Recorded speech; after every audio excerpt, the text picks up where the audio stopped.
ನಮಸ್ಕಾರ, ಚಿಟ್ಟೆ ಹೆಜ್ಜೆಗೆ ಸ್ವಾಗತ. ಕೊನೆಗೂ ಪ್ರೂವ್ ಆಯಿತು ಜಯಂತ್ ರವರು ಅನುಮಾನದ ಪಿಶಾಚಿ ಅಂತ.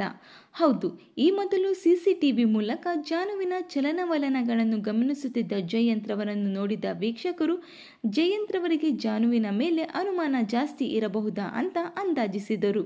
ಮನೆಯ ಸಿಸಿಟಿವಿಯಿಂದ ಮೊಬೈಲ್ನಲ್ಲಿ ಮಾತನಾಡುತ್ತಿದ್ದ ಜಾನುವಿನನ್ನು ಗಮನಿಸಿದ ಜಯಂತ್ ರವರು ಮನೆಗೆ ಬಂದು ಜಾನುವಿನ ಮೊಬೈಲ್ ಅನ್ನು ಕೇಳಿದ್ದಾನೆ.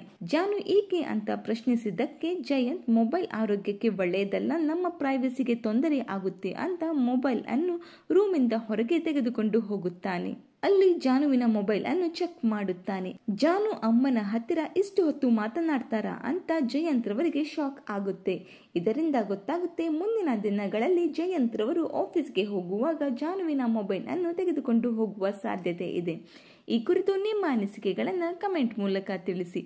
ಲಕ್ಷ್ಮೀ ನಿವಾಸ ನಿಮ್ಮ ಫೇವ್ರೆಟ್ ಧಾರಾವಾಹಿ ಆಗಿದ್ದರೆ ಈ ಒಂದು ವಿಡಿಯೋಗೆ ಲೈಕ್ ಮಾಡಿ ಹಾಗೂ ಶೇರ್ ಮಾಡಿ. Thank you.